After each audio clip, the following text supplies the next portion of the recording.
Hi, Keisha. Hello. Hi, Crystal. How's it going, everybody? Pretty okay. I just got to Kananaskis, so gonna hang out here for a few. We're on your retreat. Yeah. That's so exciting. Crystal, where are you? Are you just at your home like a regular person?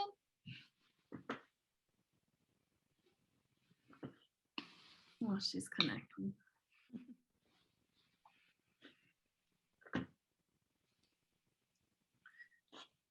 We might be tiny today. Oh, I'm said, Crystal, how are you? Are you at home like a regular person? I'm home. I haven't left yet. I'm leaving Sunday for Banff. We're excited.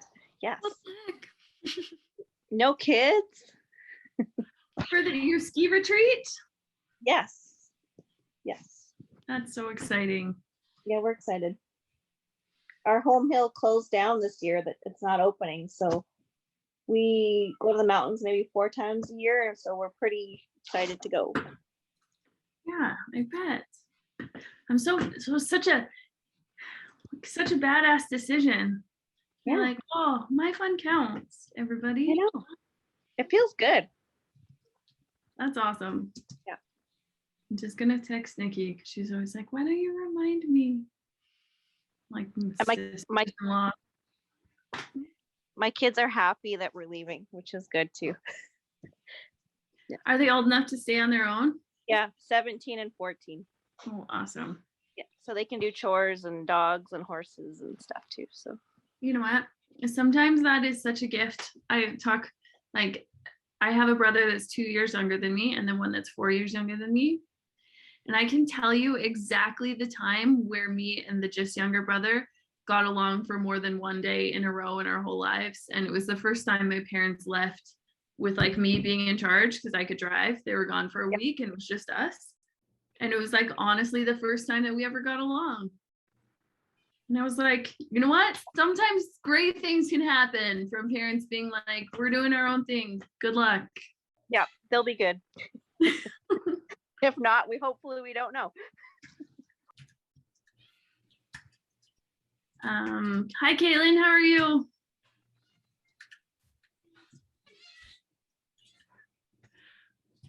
Oh my God, I haven't been muted at all. I'm good. Sorry, I was upstairs. You can probably hear my cat and dog playing together. That's totally fine. We're not real started. We're just, I was texting Nikki, just checking in, make sure everyone's alive, doing okay.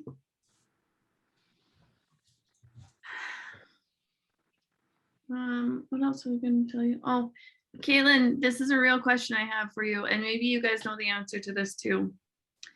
How much does your cat shed in your house? I don't know because she's an outside cat also. Okay.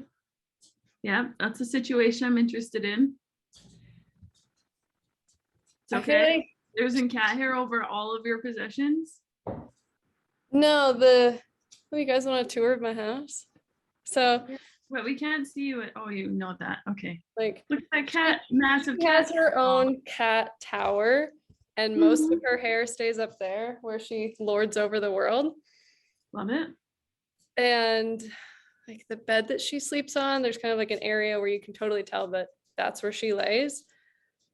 But I don't feel like I see too much cat hair all over my house. Luna sheds some, and so I'll vacuum up dog hair, so I don't have massive amounts of cat hair. Okay. But she hangs out outside, and I feel like that's where she sheds the most. Okay, really good to know. And in the summer, I pet her aggressively before she comes in, and then I just like shake it off my hands into the wind. Okay, great. Love it.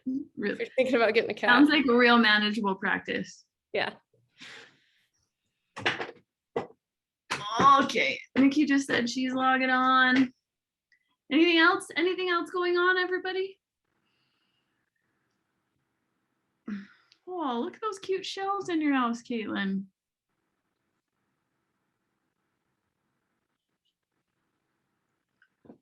Keisha, were you painting this week or did you just like decide too much? No, I don't even know what I did this week. I don't remember what this week was. It's only halfway through this week, so you're good. Totally fine. Yeah, I don't even know. We just started trying to sell the last of these puppies so that our house can go back to a little bit of normalcy. And you're on retreat. Yeah. And I just ran away from it all. It's wicked. Okay, we'll see if Nikki shows up in a second. Kelsey had another call. Becca said she wouldn't be here. Mackenzie said she wouldn't be here. Maybe we'll see Dana. I think Dana said she wasn't either. Yeah, I think I saw Dana write somewhere that she couldn't make it tonight. Okay, well, thanks for telling me. I have been doing this other online thing and I'm in like my power working. Like I smell very bad. Like my house is really, but I get so much done when I'm just like, nothing else matters. I'm just like, so anyway, I've missed notifications, but we are here. All right. Any particular requests for where we head to in our meditation? Any feeling that you're looking for more of or wanting to sort of dissipate?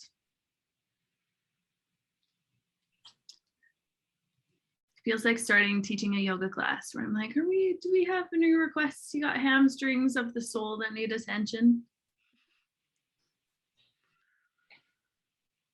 You know, wherever we go, we go. All right. Okay. Wherever you're at,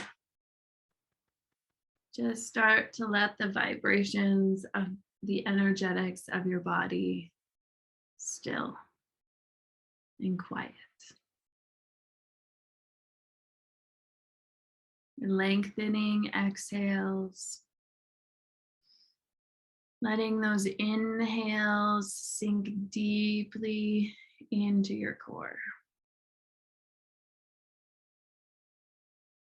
Just micro movements with every inhale, and it reaches a little deeper, opens up a little more through the womb space. It's sacral, sacred space. Let your shoulders drop, your chin drop.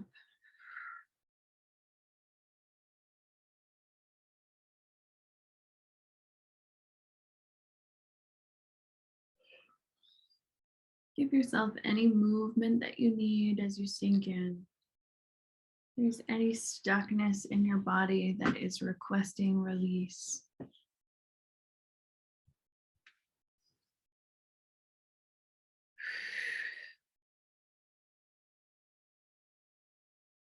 Calling all the pieces of yourself back in. Releasing anything that isn't you.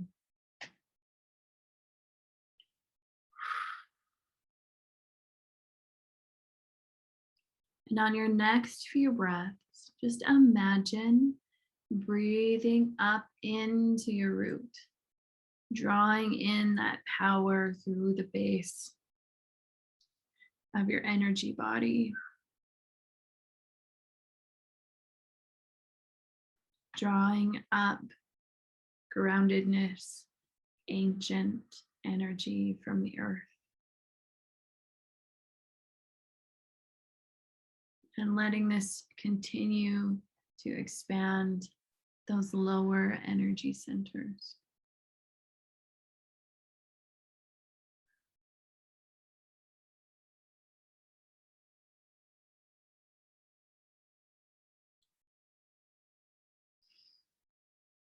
On your next inhale, imagine a glowing golden ball of light just suspended in your pelvic bowl. And as you breathe in and down through your lungs, as you breathe up through your root, these two energy directionalities meet and intensify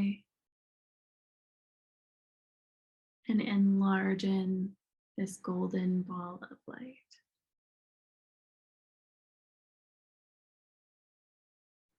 Every breath feeds into it.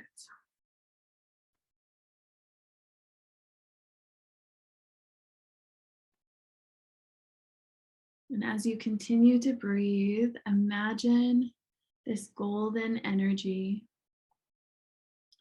moving up through the core, up through the belly. And just notice as your awareness moves up through your body, if it meets any tightness, any discomfort, any stickiness. And there is no need in this moment to figure it out, to put words to the sensation. Just notice the sensation and let this golden moving light just break it up even just a little.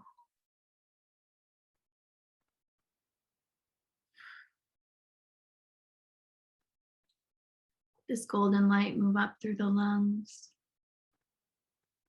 Let it fill up your heart space.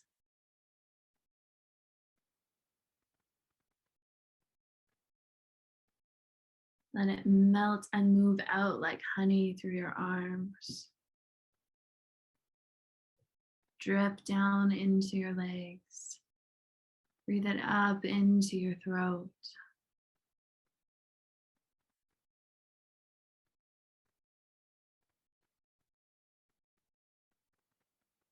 Right up in to the center of your head, to that space behind your eyes.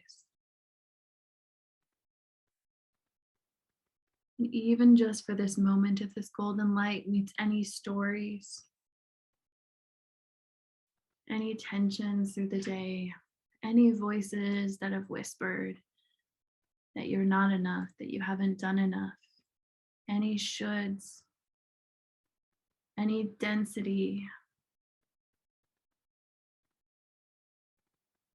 let this golden light just dissolve this, even for a few minutes.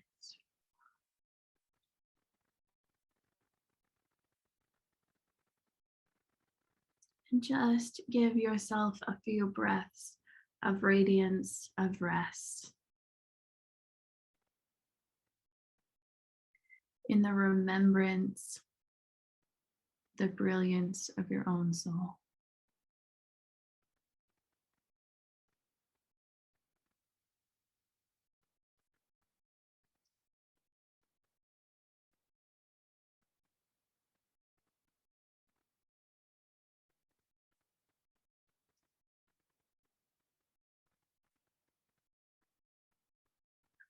If you're ready, you're welcome to stay here for a few more breaths if you'd like.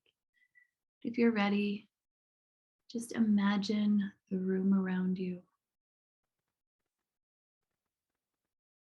Notice the sensations on your skin, your contact with the supports beneath you. And as you begin to return to the circle, give yourself whatever movement you need.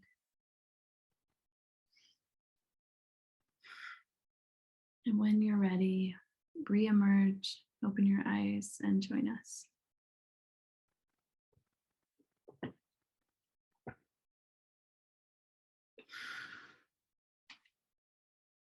Okay.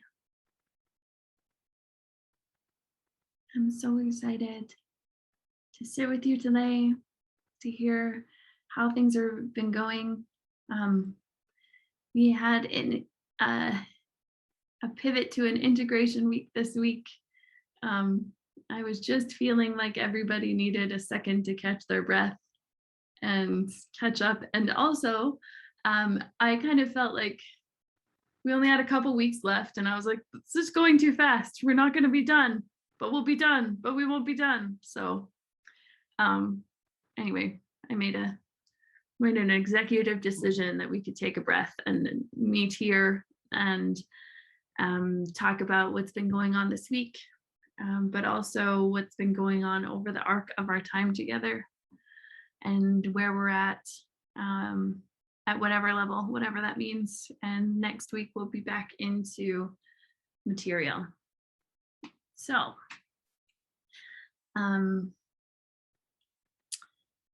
I have been like pretty deep study of our next module of sovereignty, and I'm really excited to talk about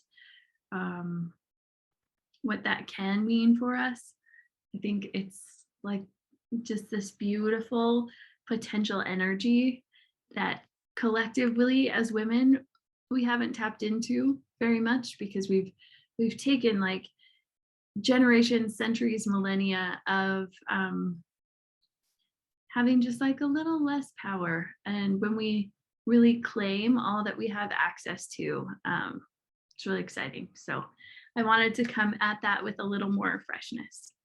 But that said, how are we this week? What's been going on? What's been coming up? What can we sit and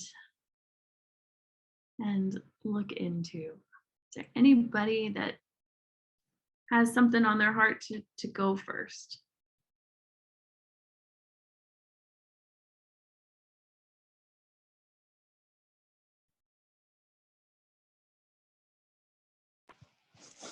My phone's just ringing, so just have to ignore that. But I've had like I'm like a very optimist person, and I'm reading The Call of the Wild, and it kind of hit me where like always doing like picking the best of every situation isn't always good for you. Like there's more to that.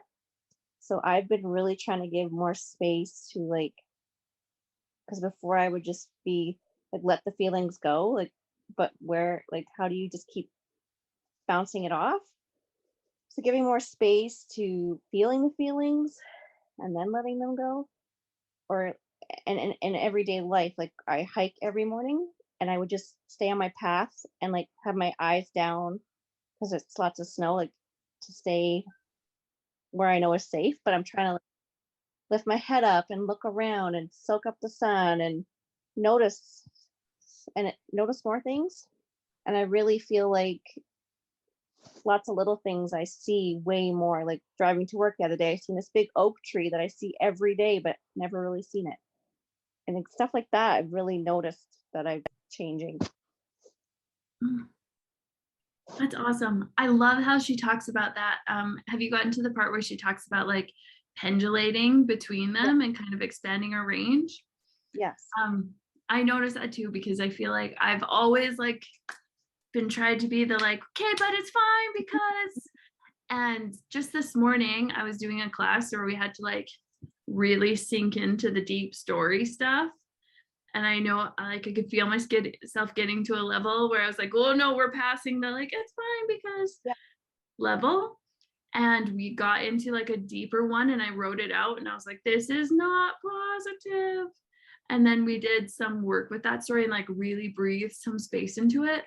And it was really interesting how that acknowledgement, that like feeling the feelings and pulling it apart, it opened up more blue space. Mm-hmm. Like in the book, she talks about blue being like this safe sensation, and training ourselves to sort of move into more of that and pendulate. And anyway, that was exactly what I thought about when I moved. I was like, oh, now this space that I was just shoving down, there's like more blue in it.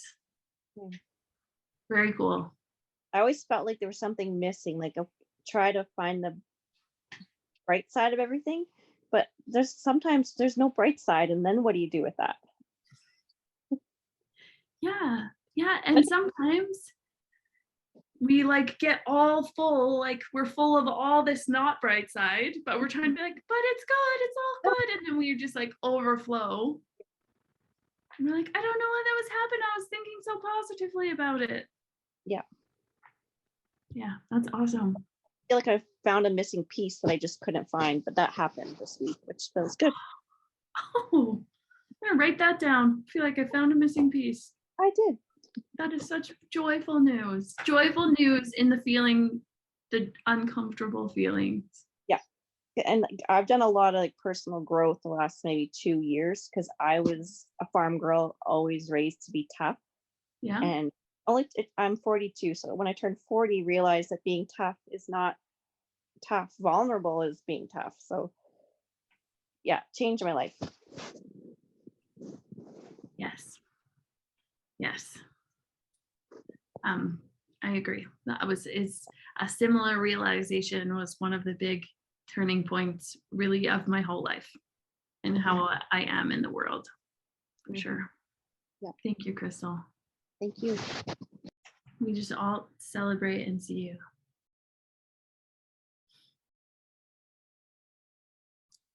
Anybody else?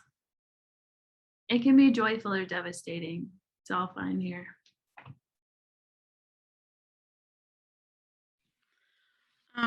So I like was so behind on listening to all the videos and stuff. And so on my drive up here, I was listening to them, and I think it was the alchemy one, and it was talking about how if we as women are like taking on more of that masculine form and our partner kind of like almost switches to like the more feminine side, where we like start to like kind of feel resentful like about them having that and not being able to feel that.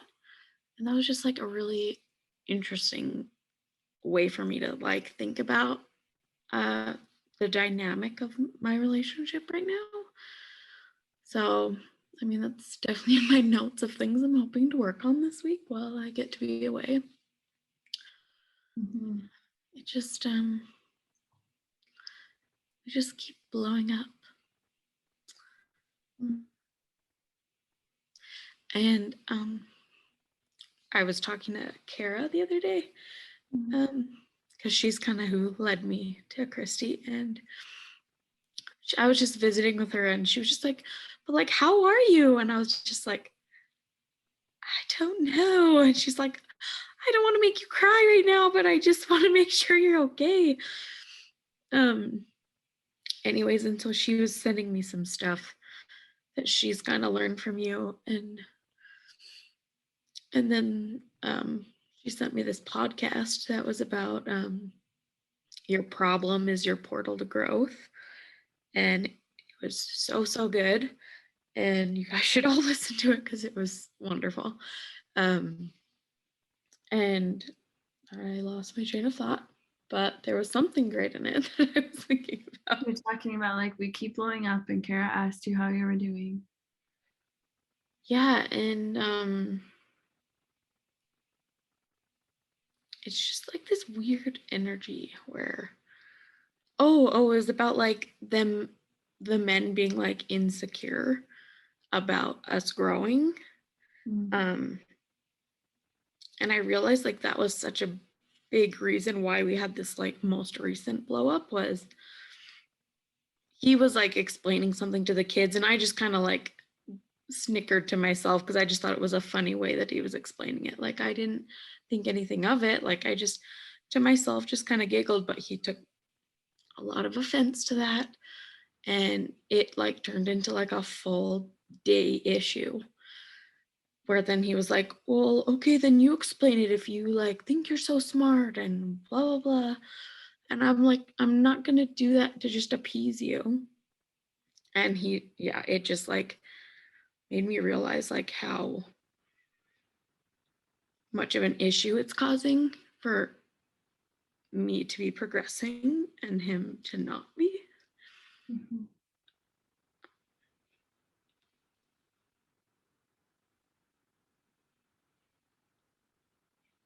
And I don't know how to do Mm-hmm.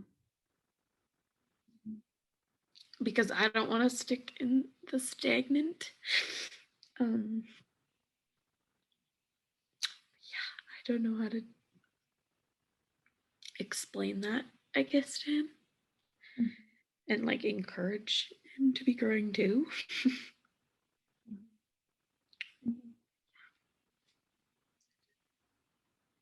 as painful as that is also a very common place to be for women that come here, that sit around here.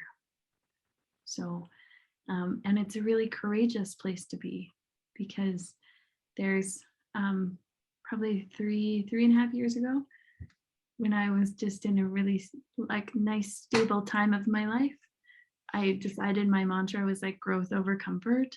And then I had to live that. And it was terrible. And I felt like my life was incinerating around me. But that is still such a brave mantra to cling to. And essentially that's what you're saying right now. So I just want to offer, first of all, just deep validation to your commitment to yourself and to your trajectory over a lot of things. And then just maybe offer a couple ideas to dance with, because I think more often, that's not true. I think for most of the time, we want the and, right? You don't want to pick either or.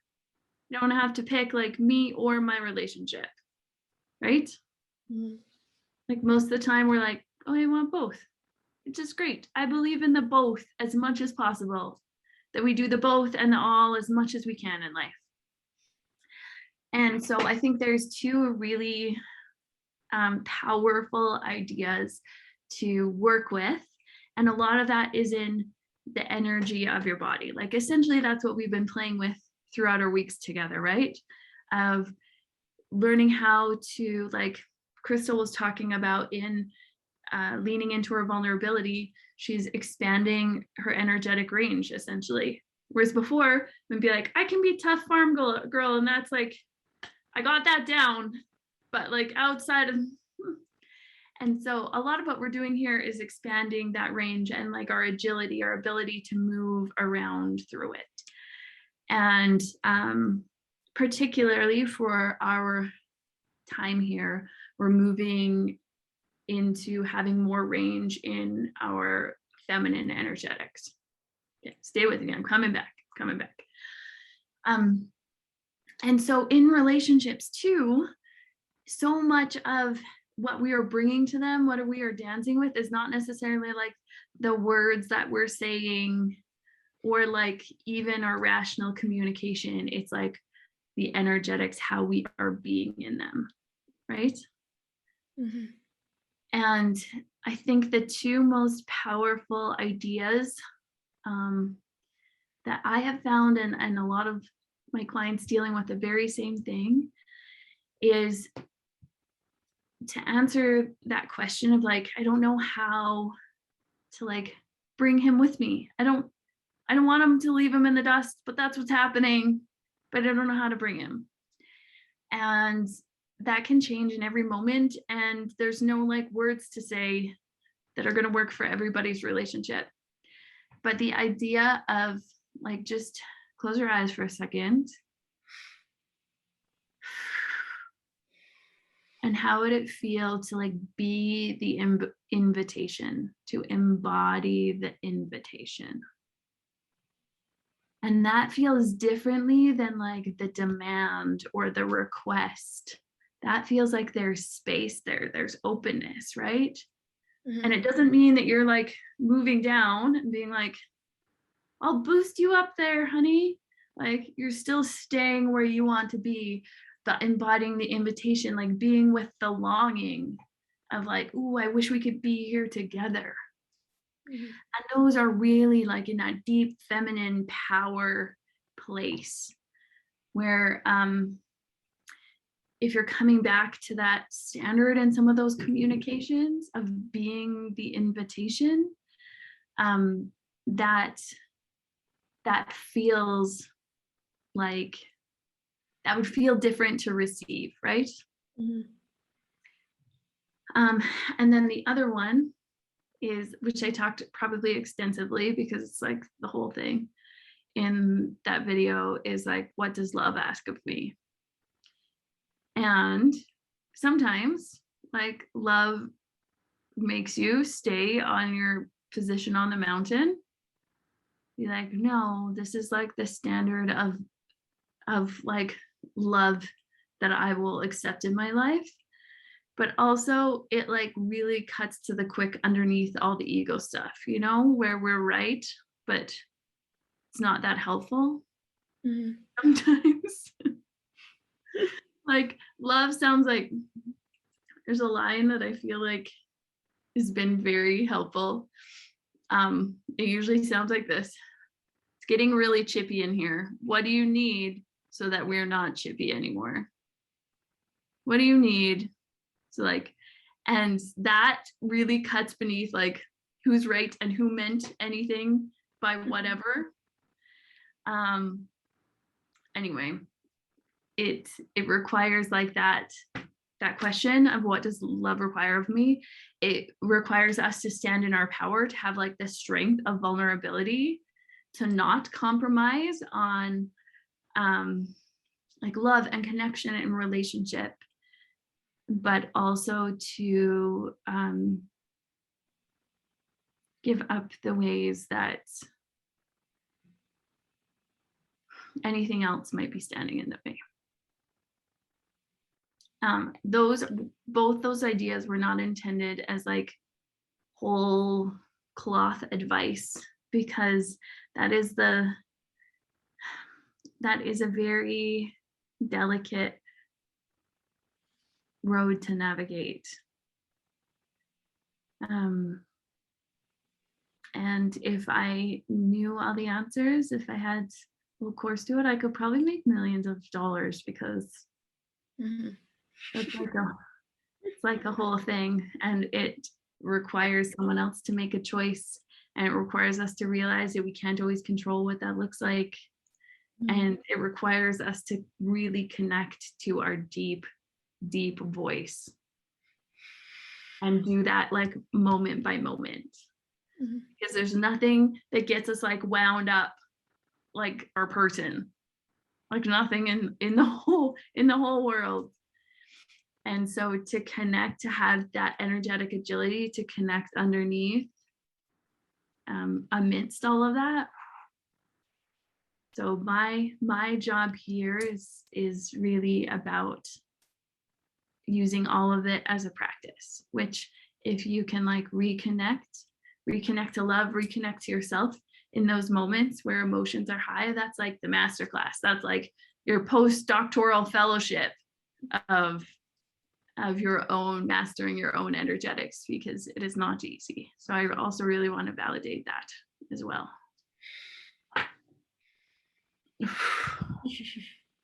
What else, Keisha? I don't know. I feel like most of my intention of going on this little trip was like about me and my spousal relationship. But like the days leading up to it, I've been like, I feel like I need to reevaluate all my relationships now. Just like noticing like how energy sucking so many friends that I have are, like constant messaging and like complaining and all these things that I'm like, I just feel like I got friends, but now I feel like they're too exhausting. So yeah, it's just like, feels like a whole life shift this year. Another really exciting idea I want to offer too is like, while you're on your retreat also, spend some time thinking about like, what am I no longer available for? Because some of those friendships, you're like, you can be like, oh, I'm available for like when we're talking about the big ideas and like what we want to do in our house, and I'm just like not available for endless complaining. And sometimes we can like, part of that one of those core pillars of alchemy is that we can actually create the relationships that we want far more than we think we can. You know, that oftentimes we're like responding, like reacting to everything that's coming our way, instead of like realizing that we can be a powerful like creator of the energetics and the relationships in our lives. So it can also be like, I'm not gonna be available anymore for like little chippy fights with my spouse. Like or for like the rabbit holes of complaining. And when that might look like spotting them earlier and just like redirecting. Or it might look like some of those relationships you're not like putting as much fertilizer into, you know, and like you can, Mhm. you can stay nice and tiny house plant over there. So I think that's a really, really exciting opportunity and idea while you're away to be like, okay, if I were starting from blank canvas, black dirt, what would I want to grow? Mhm. And then really going to practice. And sometimes I think relationships are easier if we think about them as a practice. And then going to practice, like, oh, with the raw materials that I already have, can I grow this into what I wanted to make? And then some, maybe on the next Keisha solo BAMF retreat, might be like, gave it my best shot. And some of those, you just got to pull up like weeds and Yeah. put into the burning barrel. Burn down all the things that aren't love. Yeah, I think, have we talked about Kali in here? Yeah, a little bit. Yeah, in my last soul group, I probably was like the two most operating thoughts. We were together through like 4.5 months. There was a lot of Kali energy in that group. Like the soul group previously, it was a lot of like moving more into love. And that group was a lot of like, let it burn. Like all this, I'm no longer available for this, let it burn. But Kali is also a loving feminine archetype because she burns down anything that isn't love, or she burns it down and transforms it, alchemizes it into love. Yes, Nikki. Hey, is this a natural break? Like, can I talk now? Well, and you raised your hand, so yeah. Okay, I'm just being Definitely. polite. Can you see me, or I feel like I'm frozen? You are but- frozen, but you got your hand up and we can hear you. Okay, well, that's all that matters. Anyway, man, I just relate really hard to what Keisha said, but yeah, you asked, like, when we were doing the meditation, like you talked about shoulds, like just if you feel like a should. And I've kind of felt like I have felt like my whole world is a should. It's just like a big chore right now, my whole life. And yeah, I have just had a hard time enjoying, like I felt so jealous of, what's her name? Where is she?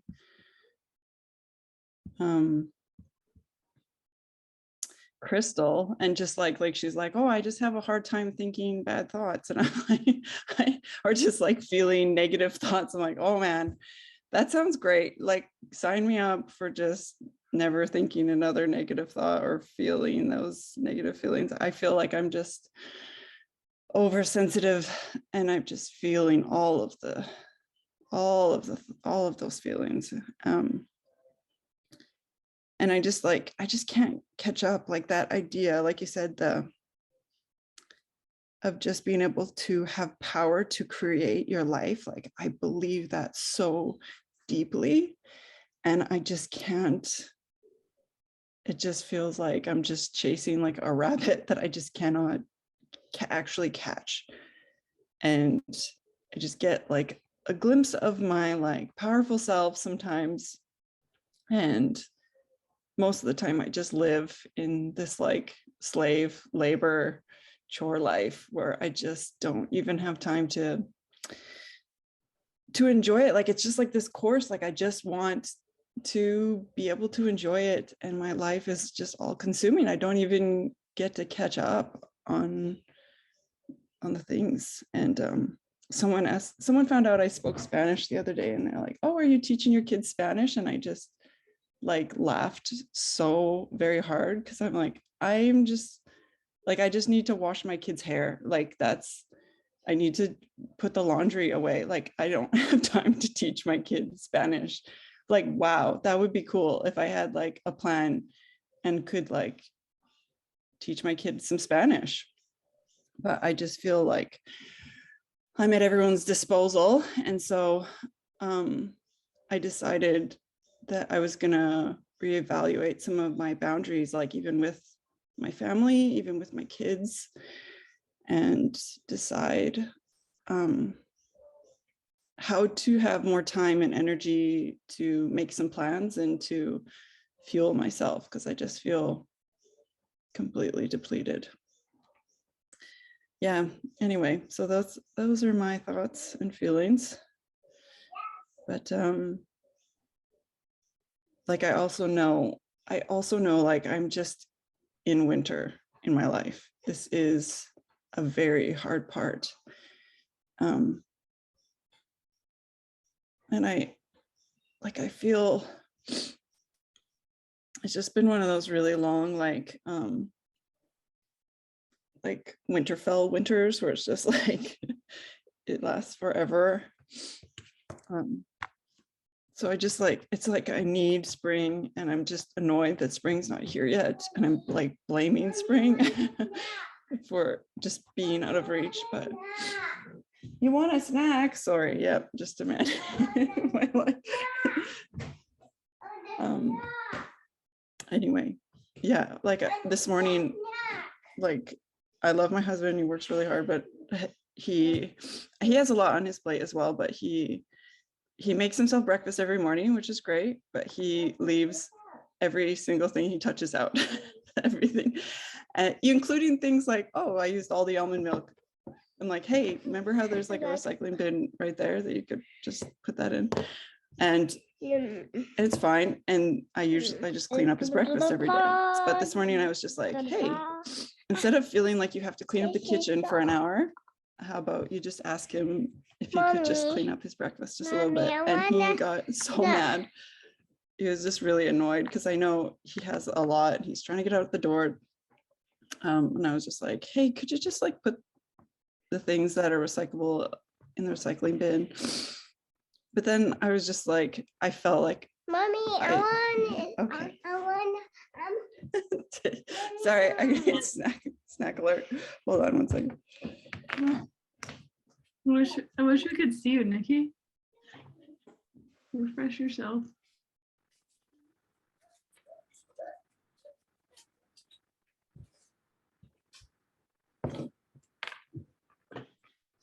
All is right in the world. Anyway, yeah. And I just sat down, and I felt like I was given the calm I needed to just say like, hey, I clean up your breakfast every morning, and I do that because I love you. But for you to get mad at me for just reminding you to put some things in the recycling, like, how is that fair? Like, how does that I just feel like a slave with no voice if that's my life. Like, I just have to be able to say certain things. And then later he was he like apologized and was grateful and stuff. But yeah, it's really, really hard to set boundaries, like even this like littlest ones. And to have so like, it's so hard to change, like Keisha, like, oh, actually I want to change my whole life. That's so hard. Like, it's hard on every angle. And I'm like, we're moving house, I'm trying to lose weight, I'm trying to wean my baby onto bottles, which he hates. I'm just like trying to do a million things, and it's just like, this isn't gonna work. Like, so like, how do I choose what to do? Like, how do I know what's needs my energy the most, you know? Mm-hmm. Yeah. I have a really messy answer for you. Oh, perfect. My house is a mess, so it works. It's a really messy and recent experiential answer. I was listening to a book the other day when I was in a very different, but just like not peppy positive spot for sure. And I was like really looking for like, okay. Anyway, she talked about surrender, and it's like here we essentially are working on tapping into like this big river of like this energy that we have access to. And I was like, if we can talk about this all the time, I got no river. Okay. I just like, what? And she talked about that we spend so much of our time struggling, like fighting the river instead of being in it. And I was like, nope, uninterested in surrender. Thank you very much. I just want my life to be how I want it to be. And she talked about like how much time we spend like resisting what is, etc.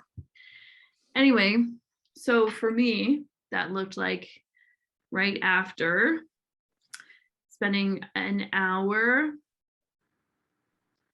and you might not have the luxury of an hour, I realize, an hour just bawling and like railing at the world. And but also some of the most powerful insights in my life have come right after that, like absolute energetic surrender, where we do let everything burn down and then see what comes up, because I think that is magical. The combination, magical, not fixing, magical, not like fairy dust. The combination of that radical acceptance, which you talked about, Nikki, of like, I know I'm in winter, but it's freaking Winterfell. So what the unchanging circumstances of our life are in, and then from that surrender we find where there can be like tiny changes, or even sometimes we give ourselves the gift of like letting some of our agendas go. And it sucks when you want to homeschool and renovate your house and have all the puppies, or like you want to lose weight, and like it really does. I'm not minimizing that, because there is this really tricky balance between like we are the creators of our lives, and yet when there are other people involved, when there are circumstances that have already arrived, there is some power in like holding the present moment and the creation simultaneously. And what I'm coming around to is that I don't have any answers besides that surrender. I think opens up some more of that energy, that we really let that really like pared back, close to the bone inner voice, release some things, tell us hard truths, which is maybe like, I will bear the discomfort of like not cleaning up the breakfast and talking about the breakfast not being cleaned up. Like there are small moments that would be uncomfortable to address, but will free up more of that energy. Maybe those timelines of like what you want to create can look differently and more gentle. But I think sometimes in my experience, I am creating more suffering by like resisting the river that I'm in, instead of looking at where I can like swim with it. I don't. Yo, that's just like way too powerful. I'm like, my mind is blowing right now. Good, because I can't see you at all, and so I'm like, I don't know if she's like, shut your face, Christy. Thanks for nothing. No, it's like pickles. Mommy, I want pickles. you want pickles? Okay, just a sec. I want pickles. Pickles, pickles, pickles. I do feel like I'm just Pickles. resisting the river of my life. I want pickles, Mom. Yeah, whoa. Mommy, I want pickles. Okay, can you wait 2 minutes? Okay. Thank you. Give advice of a 40-year-old mom that doesn't have little kids anymore. Having Yes, little, please. it's really, really hard, very hard. And it goes in circles and there's guilt. I think if you could raise your kids with your 40-year-old self when they're toddlers, your life would be so much better. Like you don't give a crap about the dirty house, what your friends think, what your people think. You just live your life how you want without the outside influence of having them have to do everything and you having to do everything. When I turned 40, I just switched all that off and my life is so much better.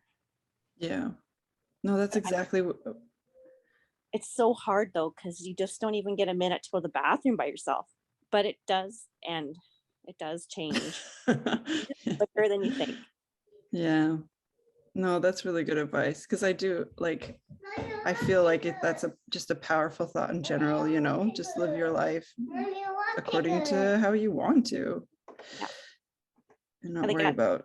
Yeah, at 20 or 30, I don't think I could shed the outsideness of people judging me, but at 40, I don't care anymore.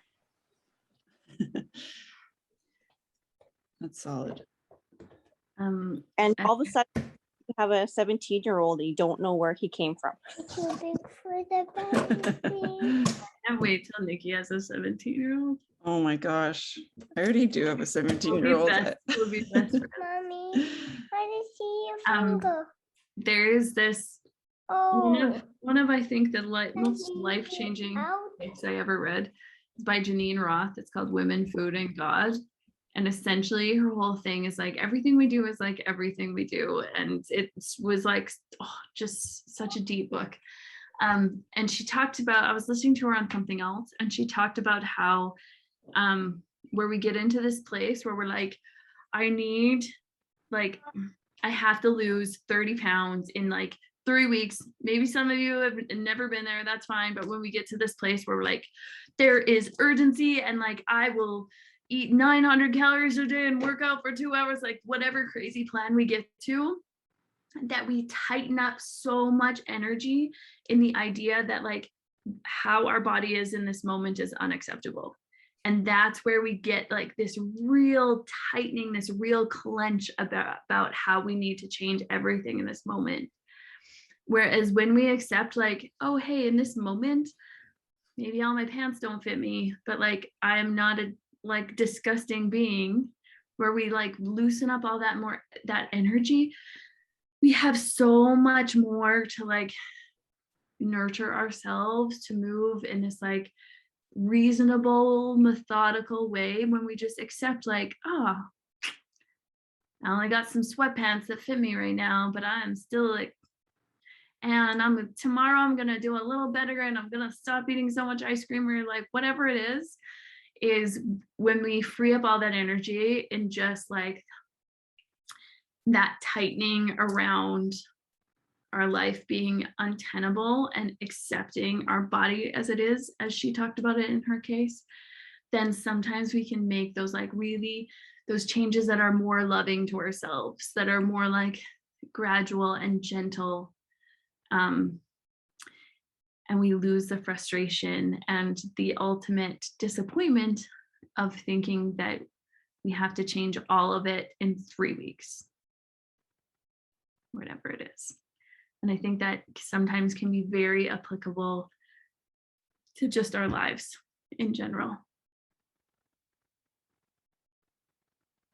Even when we get to a place where like, this is not great, this is not totally my pick.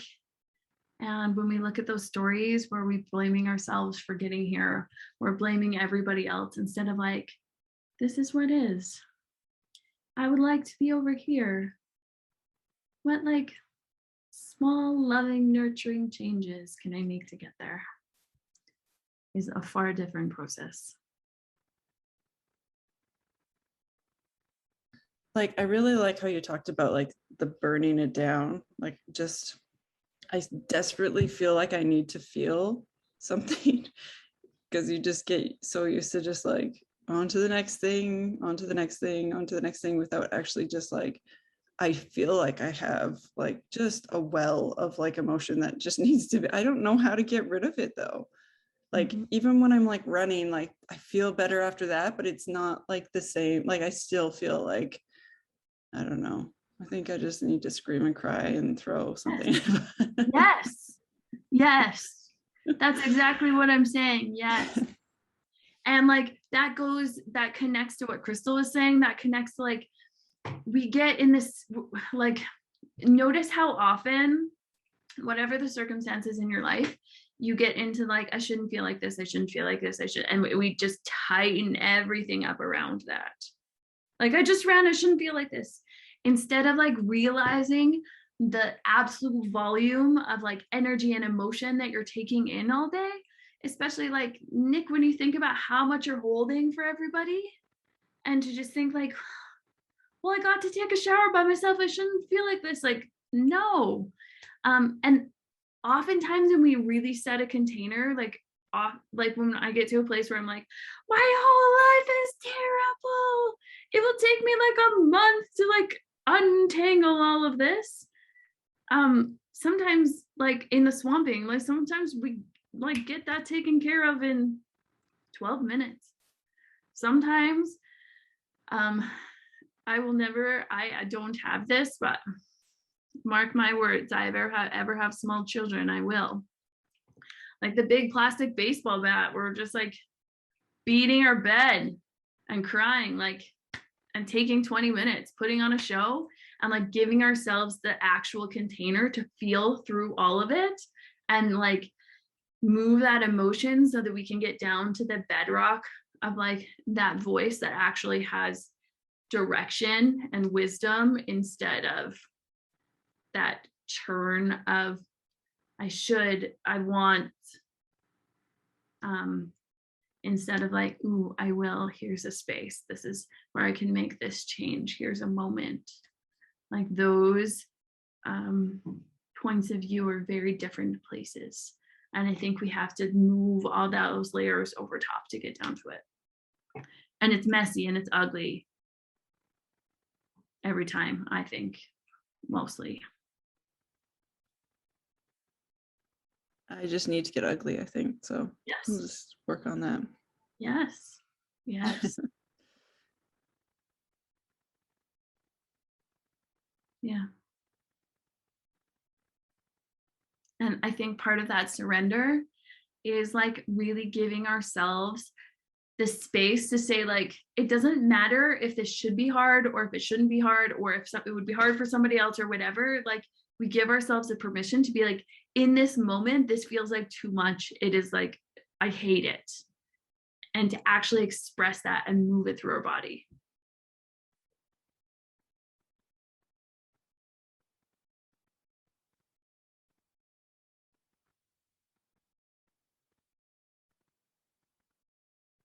Anything more, Nick?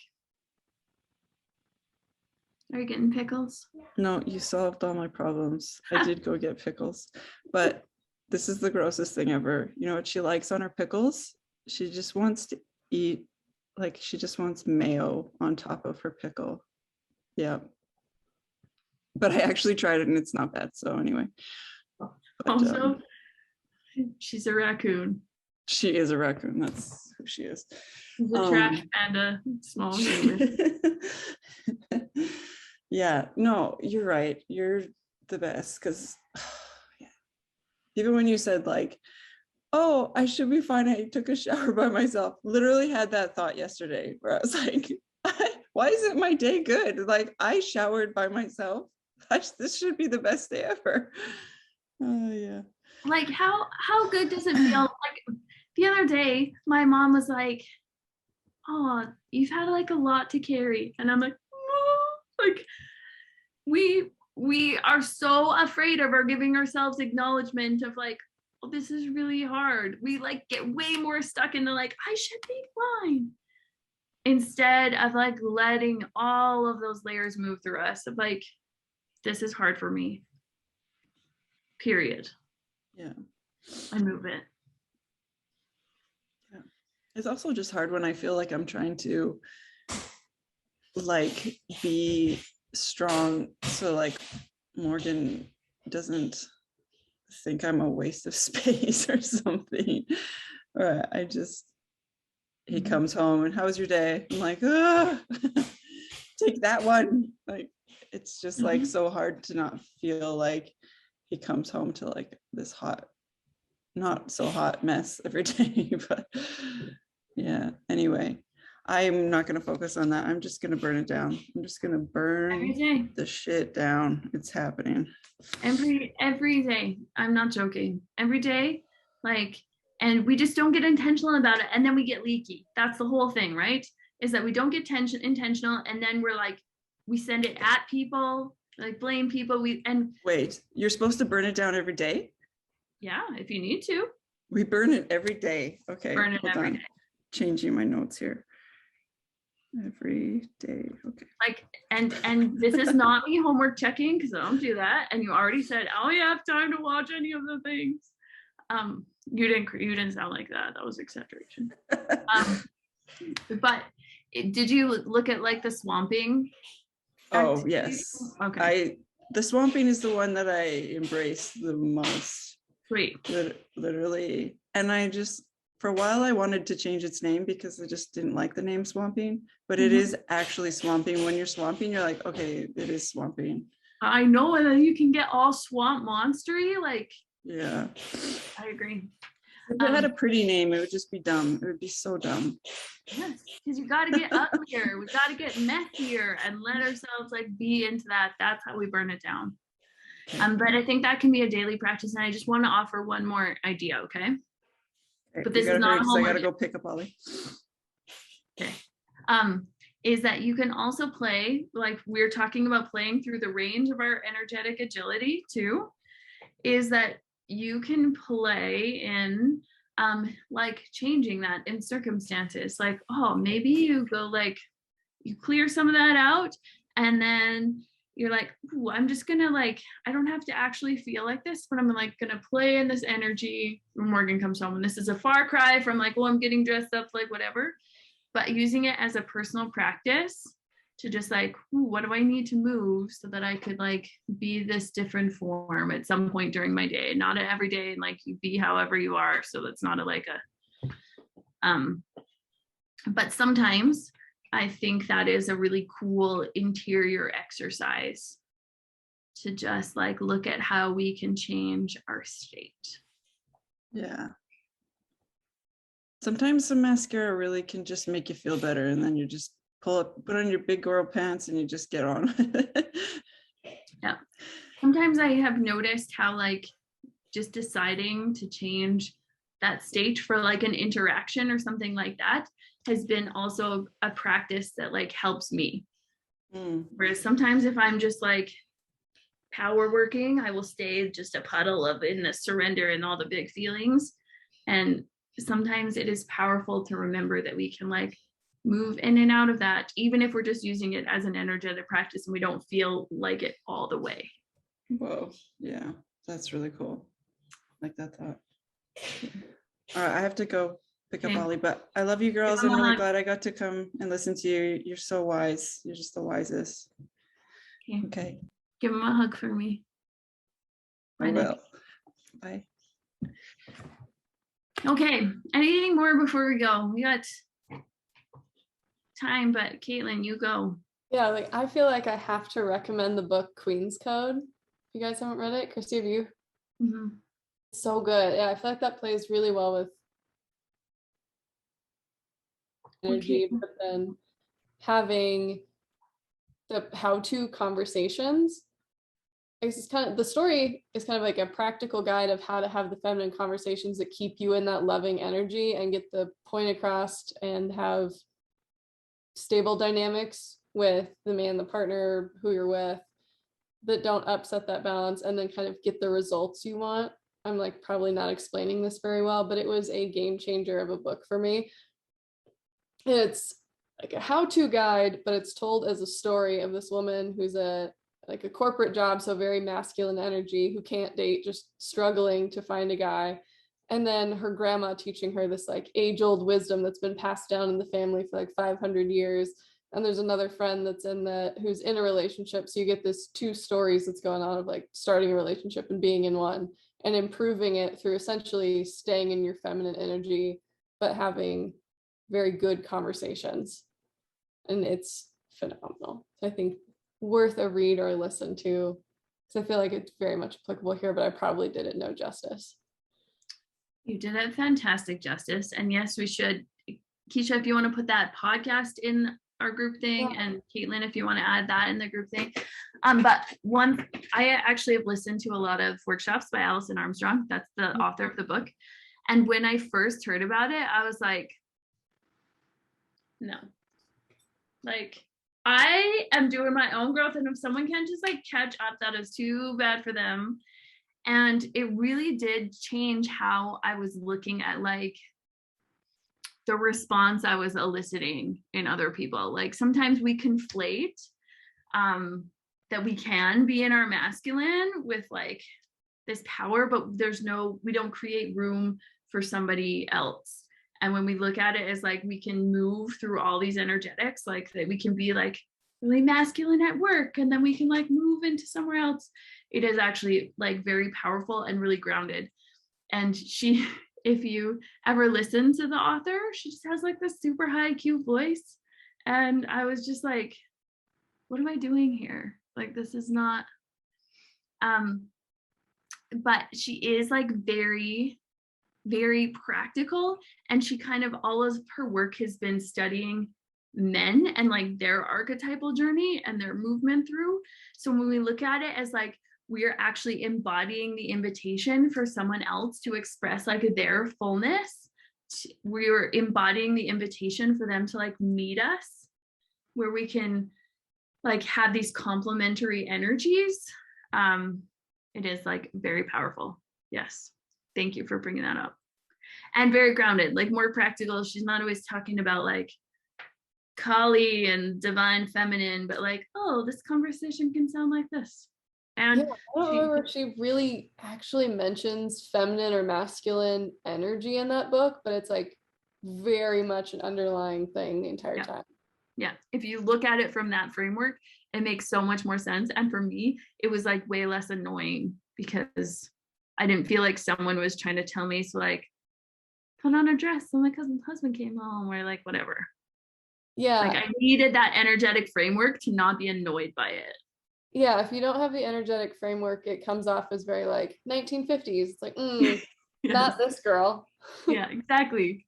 But it is like very helpful. And it really was like game changing for me too. Then I didn't look at it as like, I really noticed in myself when I was like really stepping into my masculine, I was like a protective energy, or like, I don't need you, there's no room for you, instead of like actually demonstrating my power by how I could like hold the pole that I wanted to be in. It was actually, yes, thank you, Caitlin. And Alison Armstrong, in a different workshop, she said one of my very favorite things.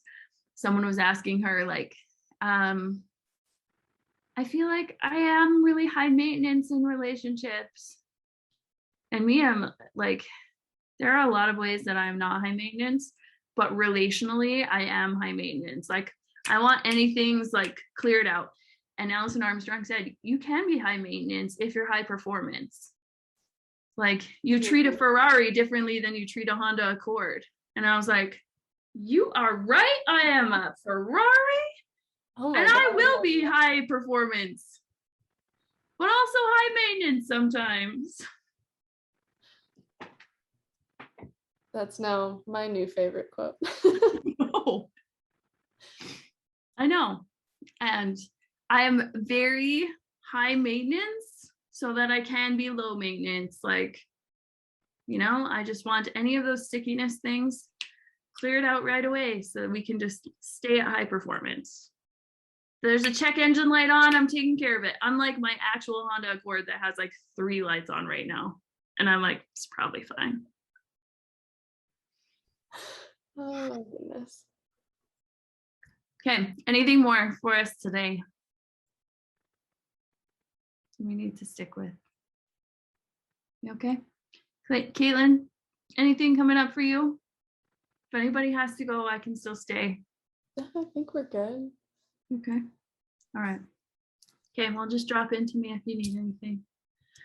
So next week we'll be into sovereignty. Anything that comes up, really, I feel like some of us, lots of us are in this like weird weeding out, burning down time. And if there's anything that comes up, feel free to post it in the group. It can just function like an asynchronous Zoom call throughout the week, or send me a message too. That's always an option. So much love to all of you. You're amazing beacons of power and goodness and bright, shiny light. Thank you. Bye. Bye.